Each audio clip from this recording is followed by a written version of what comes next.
नमस्कार, मी ज्ञानेश्वर ठाकरे. ही माझी कपाशी आहे. ही 2 जूनला लावली आहे सर आपण.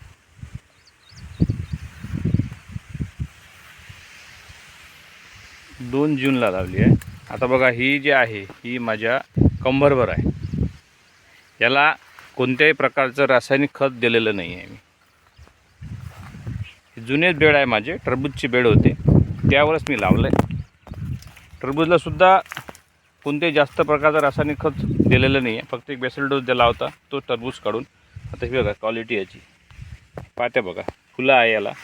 आता जवळपास 25 जून म्हणजे आज समजा 1.25 महिने झाले सर.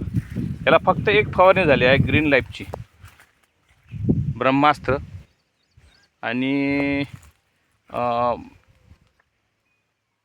सम्राट आणि ग्रोथ, हे 3 औषधं आपण याला फवारणी केलेली आहे. याच्यात तरी पण त्याला रोग नव्हता आला, रोग कोणताच आला नव्हता. तरी पण आपले 1.5 महिना झाली म्हटलं, बीटी कपाशी आहे म्हणून फवारणी काढली मी.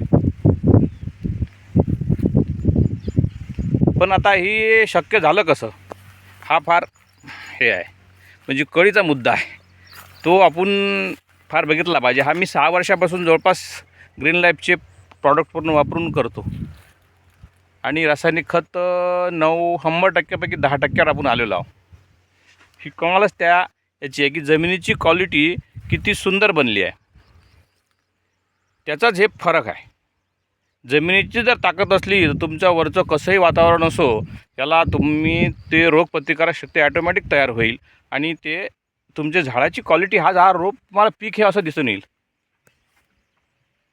हा बघा, हा प्लॉट एकसारखा आहे. असं नाही की मी तुम्हाला कुठं मोठा आहे तिथं दाखवत आहे. सगळं एकसारखा प्लॉट आहे. म्हणून मग तंदुरुस्त जर तुम्हाला पीक ठेवायचं असेल तर सेंद्रिय शेतीकडे वळा. आणि ग्रीन लाईफची जर तुम्ही साथ घेतली तर त्याच्यावरून तुम्हाला उत्तम रिझल्ट बिलकुल येईल. हे माझं विश्वासाने सांगतो. मी या प्रॉडक्टवर हर पिकावर हा प्रॉडक्ट यूज केलेला आहे. असं कोणतंच नाही आहे की ते या प्रॉडक्ट वापरल्यावर येत नाही, असं काही झालेलं नाही आहे. सगळ्या पिकावर याची रिझल्ट आहे.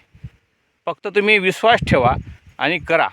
आज हा माझा 2.25 महिन्याचा प्लॉट आहे. तुम्हाला मी वारंवार व्हिडिओ टाकत राहील.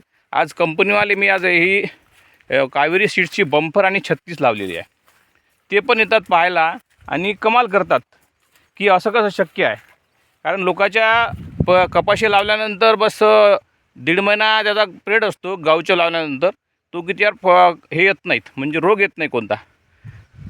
तर लोकांचे जे आहे तर समजा रासायनिक अजूनही त्यांनी सोडलं नाही की त्यांच्या याच्यावर बस 15 दिवसांनी एकदम पराठे अशा पूर्ण आकडून जातात आणि त्यांना फवारण्या कराव्या लागतात.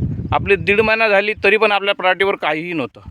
फरक याचाच आहे की तुमची जमीन किती सुपीकता आहे, जमीन किती जिवंत आहे. हे जिवंत ठेवण्याचा कार्यक्रम तुमचा आहे. आणि तुम्ही रासायनिक बंद केलं नाही तर हे असं चालू राहणार आहे.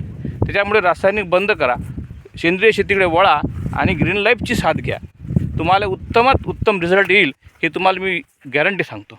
धन्यवाद.